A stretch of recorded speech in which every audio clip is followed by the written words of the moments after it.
خداوند کے زندہ کلام میں سے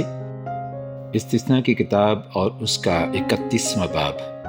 اور موسیٰ نے جا کر یہ باتیں سب اسرائیلیوں کو سنائیں اور ان کو کہا کہ میں تو آج کے دن 120 برس کا ہوں، میں اب چل پھر نہیں سکتا، اور خداوند نے مجھ سے کہا ہے کہ تو اس یردن پار نہیں جائے گا، سو خداوند تیرا خدا ہی تیرے آگے آگے پار جائے گا، اور وہی ان قوموں کو تیرے آگے سے فنا کرے گا اور تو ان کا وارث ہوگا، اور جیسا خداوند نے کہا ہے یشوع تیرے آگے آگے پار جائے گا،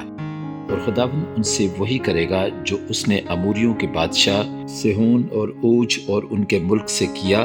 کہ ان کو فنا کر ڈالا، اور خداوند ان کو تم سے شکست دلائے گا، اور تم ان سے ان سب حکموں کے مطابق پیش آنا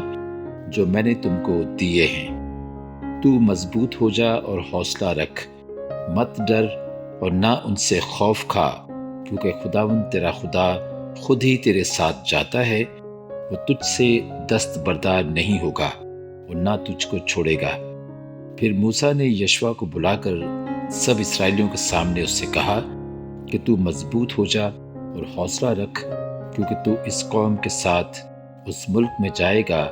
جس کو خداوند نے ان کے باپ دادا سے قسم کھا کر دینے کو کہا تھا، اور تو ان کو اس کا وارث بنائے گا،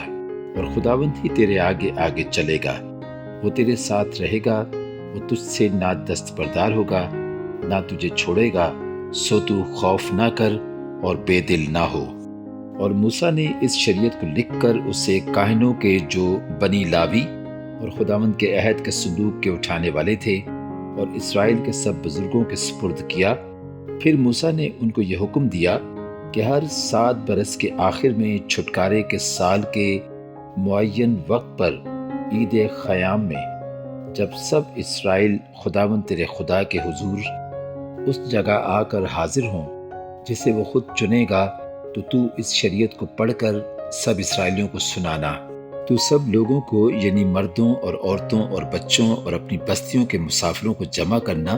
تاکہ وہ سنیں اور سیکھیں اور خداوند تمہارے خدا کا خوف مانیں اور ان شریعت کی سب باتوں پر احتیاط رکھ کر عمل کریں، اور ان کے لڑکے جن کو کچھ معلوم نہیں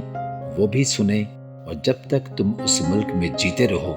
جس پر قبضہ کرنے کو تم یردن پار جاتے ہو، تب تک وہ برابر خداوند تمہارے خدا کا خوف ماننا سیکھیں۔ پھر خداوند نے موسیٰ سے کہا کہ دیکھ تیرے مرنے کے دن آ پہنچے، سو تو یشوع کو بلا لے اور تم دونوں خیمہ اجتماع میں حاضر ہو جاؤ تاکہ میں اسے ہدایت کروں۔ چنانچہ موسیٰ اور یشوع روانہ ہو کر خیمہ اجتماع میں حاضر ہوئے، اور خداوند ابر کے ستون میں ہو کر خیمہ میں نمودار ہوا، اور ابر کا ستون خیمہ کے دروازہ پر ٹھہر گیا۔ تب خداوند نے موسیٰ سے کہا دیکھ تو اپنے باپ دادا کے ساتھ سو جائے گا، اور یہ لوگ اٹھ کر اس ملک کے اجنبی دیوتاؤں کی پیروی میں جن کے بیچ وہ جا کر رہیں گے زناکار ہو جائیں گے اور مجھ کو چھوڑ دیں گے، اور اس عہد کو جو میں نے ان کے ساتھ باندھا ہے توڑ ڈالیں گے۔ تب اس وقت میرا قہر ان پر بھڑکے گا اور میں ان کو چھوڑ دوں گا اور ان سے اپنا منہ چھپا لوں گا، اور وہ نکل لیے جائیں گے، اور بہت سی بلائیں اور مصیبتیں ان پر آئیں گی۔ چنانچہ وہ اس دن کہیں گے کیا ہم پر یہ بلائیں اسی سبب سے نہیں آئیں کہ ہمارا خدا ہمارے درمیان نہیں؟ اس وقت ان سب بدیوں کے سبب سے جو اور معبودوں کی طرف مائل ہو کر انہوں نے کی ہوں گی، میں ضرور اپنا منہ چھپا لوں گا۔ سو تم یہ گیت اپنے لیے لکھ لو، اور تو اسے بنی اسرائیل کو سکھانا اور ان کو حفظ کرا دینا، تاکہ یہ گیت بنی اسرائیل کے خلاف میرا گواہ رہے، اس لیے کہ جب میں ان کو اس ملک میں جس کی قسم میں نے ان کے باپ دادا سے کھائی اور جہاں دودھ اور شہد بہتا ہے پہنچا دوں گا، اور وہ خوب کھا کھا کر موٹے ہو جائیں گے، تب وہ اور معبودوں کی طرف پھر جائیں گے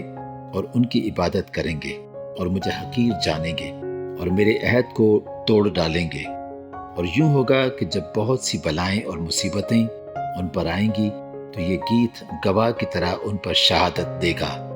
اس لیے کہ اسے ان کی اولاد کبھی نہیں بھولے گی، کیونکہ اس وقت بھی ان کو اس ملک میں پہنچانے سے پیشتر جس کی قسم میں نے کھائی ہے میں ان کے خیال کو جس میں وہ ہیں جانتا ہوں۔ سو موسیٰ نے اسی دن اس گیت کو لکھ لیا اور اسے بنی اسرائیل کو سکھایا، اور اس نے نون کے بیٹے یشوع کو ہدایت کی اور کہا مضبوط ہو جا اور حوصلہ رکھ، کیونکہ تو بنی اسرائیل کو اس ملک میں لے جائے گا جس کی قسم میں نے ان سے کھائی تھی، اور میں تیرے ساتھ رہوں گا۔ اور ایسا ہوا کہ جب موسیٰ اس شریعت کی باتوں کو ایک کتاب میں لکھ چکا اور وہ ختم ہو گئیں، تو موسیٰ نے لاویوں سے جو خداوند کے عہد کے صندوق کو اٹھایا کرتے تھے کہا کہ اس شریعت کی کتاب کو لے کر خداوند اپنے خدا کے عہد کے صندوق کے پاس رکھ دو، تاکہ وہ تیرے برخلاف گواہ رہیں، کیونکہ میں تیری بغاوت اور گردن کشی کو جانتا ہوں۔ دیکھو ابھی تو میرے جیتے جی تم خداوند سے بغاوت کرتے رہے ہو، تو میرے مرنے کے بعد کتنا زیادہ نہ کرو گے۔ تم اپنے قبیلوں کے سب بزرگوں اور منصبداروں کو میرے پاس جمع کرو، تاکہ میں یہ باتیں ان کے کانوں میں ڈال دوں اور آسمان اور زمین کو ان کے برخلاف گواہ بناؤں، کیونکہ میں جانتا ہوں کہ میرے مرنے کے بعد تم اپنے آپ کو بگاڑ لو گے اور اس طریق سے جس کا میں نے تم کو حکم دیا ہے پھر جاؤ گے۔ تب آخری ایام میں تم پر آفت ٹوٹے گی، کیونکہ تم اپنی کرنیوں سے خداوند کو غصہ دلانے کے لیے وہ کام کرو گے جو اس کی نظر میں برا ہے۔ سو موسیٰ نے اس گیت کی باتیں اسرائیل کی ساری جماعت کو آخر تک کہہ سنائی۔ پاک کلام کے پڑھے اور سنے جانے پر خداوند کی خاص برکت ہو، آمین۔